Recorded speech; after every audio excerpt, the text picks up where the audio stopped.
Swami Vivekananda trust സൗജന്യമായി നടത്തുന്ന Vivekodayam 5ാമത് civil service ബാച്ചിലേക്കുള്ള പ്രവേശന പരീക്ഷ ഈ വരുന്ന ഓഗസ്റ്റ് 4-ാം തീയതിയും 6ാമത്തെ ബാച്ചിന്റെ പരീക്ഷ ഓഗസ്റ്റ് 21-ാം തീയതിയും IAS, IPS, IFS തുടങ്ങി 680ഓളം തസ്തികകളിലേക്കുള്ള പ്രവേശനത്തിനുള്ള പരിശീലനം ഇവിടെ നിന്ന് തുടങ്ങുകയാണ്.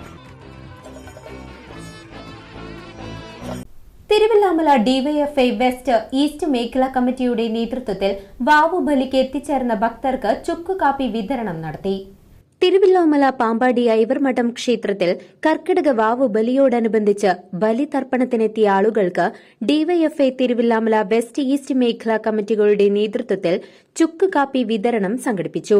DYFI block joint secretary Krishnaprasad, block committee അംഗങ്ങളായ വരുണൻ, സജയ്, മേഖലാ ഭാരവാഹികളായ അനിൽ, സജിദേവ്, എക്സിക്യൂട്ടീവ് അംഗങ്ങളായ അരുൺ, സുരേഷ് ബാബു, അനീഷ്, പ്രദീപ്, യൂണിറ്റ് സെക്രട്ടറിമാരായ സുന്ദരൻ, ജിബിൻ, അവിനാഷ്, രവി തുടങ്ങി നിരവധി പേർ പ്രവർത്തനത്തിന് നേതൃത്വം നൽകി.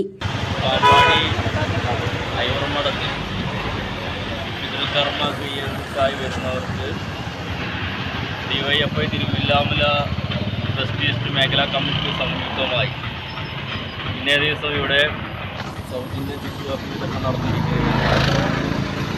കഴിഞ്ഞ വർഷവും സമാനമായ രീതിയിലുള്ള പ്രവർത്തനം തിരുവിലാമലത്തെ യുവജന പ്രസ്ഥാനം ഡിവൈഎഫ്ഐ ഈ പ്രദേശത്ത് നടത്തിയിരിക്കുന്നത്. രണ്ടാമത്തെ തവണയാണ് ഈ പ്രവർത്തനം ഡിവൈഎഫ്ഐ തിരുവല്ലാമലയിൽ വളരെ നല്ലൊരു ജനകീയ പ്രവർത്തനമായി ജനകീയ ക്യാമ്പയിനായി ഏറ്റെടുത്തുകൊണ്ടാണ് തിരുവല്ലാമലയിലെ ഡിവൈഎഫ്ഐ ഈ പ്രവർത്തനം വളരെ നല്ല രീതിയിൽ സംഘടിപ്പിച്ചത്. കഴിഞ്ഞ ഏതാനും ദിവസങ്ങൾക്കും തിരുവല്ലാമലയ്ക്കകത്ത് ഡിവൈഎഫ്ഐയുടെ മേഖലാ കമ്മിറ്റി അംഗങ്ങൾ, യൂണിറ്റ് ഭാരവാഹികൾ തുടങ്ങി മുഴുവൻ സഖാക്കളും ഈ പരിപാടി വിജയിപ്പിക്കുന്നതിന് വേണ്ടി പാമ്പാടി കേന്ദ്രീകരിച്ച് രാത്രി പകലും എന്നോളം കേന്ദ്രീകരിച്ചതിൻ്റെ ഭാഗമായിട്ടാണ് പരിപാടി ഏറ്റവും ശക്തിയോടെ വിജയിപ്പിക്കാൻ ഡിവൈഎഫ്ഐക്ക് സാധിച്ചിട്ടുള്ളത്. CCV news, Thiruvilwamala.